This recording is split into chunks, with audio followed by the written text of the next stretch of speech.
2 minute दीजिएगा, लेकिन उससे पहले मैं आपसे रिक्वेस्ट करता हूं, क्योंकि आपके पैनल पे एक पैनलिस्ट आई नहीं है जिनकी मैं इज्जत करता हूं, जिनसे मैं पूछना चाहता हूं और आपने नहीं पूछा, थोड़ा डिसअपॉइंटमेंट आपसे भी है। 30 सेकंड दीजिएगा ओवर एंड अबव जो मैं कहना चाहता हूं।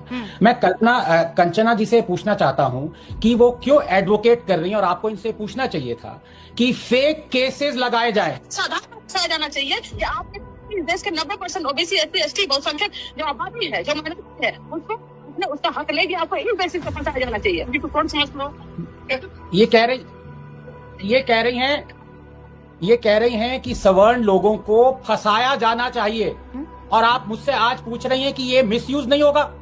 आप इनसे पूछेगा बाद में, लेकिन अब मुझे 2 मिनट दीजिए क्योंकि ये मुद्दा बहुत जरूरी है। नंबर 1, मुझे एक तरह की एम्बैरेसमेंट हो रही है कि इस पैनल पे लोगों को ये पता नहीं है, जो ऑब्वियस चीज है, कि इस देश में डिस्क्रिमिनेशन होती है, इस देश में इनजस्टिस होता है, लेकिन कोई लॉ डिस्क्रिमिनेटरी नहीं होना चाहिए, कोई लॉ अनजस्ट नहीं होना चाहिए। ये भी बताना पड़ रहा है आज के जमाने में। देखिए, यूजीसी के इक्विटी नियम अन्यायपूर्ण हैं और उन्हें बदलना जरूरी है। क्यों? नंबर 1, जाति भेदभाव रूबिका के पीड़ित की परिभाषा का सामान्य वर्ग को शामिल ही नहीं किया गया है। नंबर 2, इक्विटी समिति की रचना में सामान्य वर्ग का जिक्र ही नहीं है। और नंबर 3, झूठी शिकायतों को सजा देने का कोई नियम नहीं है। रूबिका, किसी भी कानून को यह सुनिश्चित करना चाहिए कि वह सभी को न्याय दे, ना कि सिर्फ कुछ लोगों को। एक अच्छा कानून दुरुपयोग किया जा सकता है और इसमें अच्छे कानून का कोई दोष नहीं है, बिल्कुल ठीक बात है, लेकिन आप एक बुरे कानून का दुरुपयोग नहीं कर सकते, आप इसे सिर्फ उपयोग कर सकते हैं। और यही ये कंचना जैसे लोग करना चाहते हैं। मैंने आपको सुनाया है, कह रहे फेक केसेस लगाए जाएं, और यही होगा।